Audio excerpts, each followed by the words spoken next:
Good morning, everybody, and welcome to our Remembrance service. The service is about to begin. I'd like to start by welcoming our guests. I'd like to welcome Eric, Jane, Christine, Jim, and Mrs. Griggs, who are wearing Second World War uniforms to represent one of the wars that we're remembering today. So why is it important we remember at this time of year? On the 11th hour of the 11th day of the 11th month in 1918, the guns fell silent over Europe.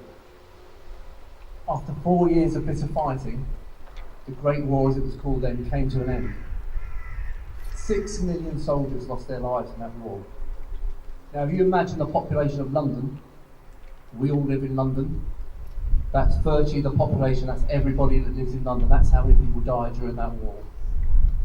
13 million were wounded. Many of them were wounded in a way that it changed the rest of their lives. On the first day of the Battle of the Somme, 20,000 soldiers were killed in the first day of one battle. And there were over 1 million casualties in the first 4 months. So the First World War was a horrendous war. The way in which it was fought, the new technology, machine guns, meant that soldiers were just being ploughed down, killed as they left their trenches, which is why the casualties were so high. And it was called the Great War, and it was meant to be the last war, because people thought we're never going to fight a war again because we can't suffer casualties like that again, but we all know that that wasn't true, that we've had wars since then. But the king at the time, George V, said that in 1919, all locomotion should cease, so that in perfect stillness, the thoughts of everyone may be concentrated on the reverent remembrance of the glorious dead.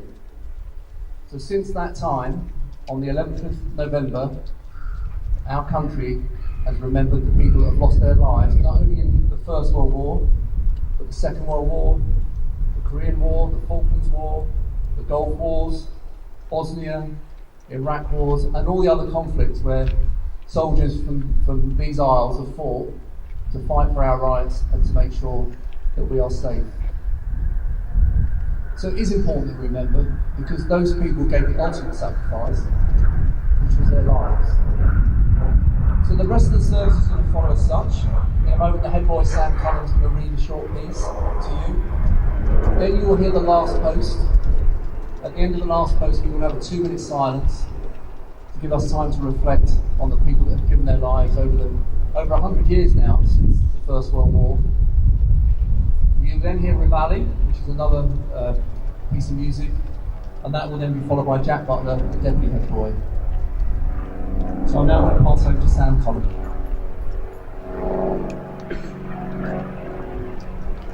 They shall grow not old, as we this next go. Age shall not weary, nor years of death, but the going down of the sun, and in the morning, into the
tell them we mustn't say, but there tomorrow, we gave out today.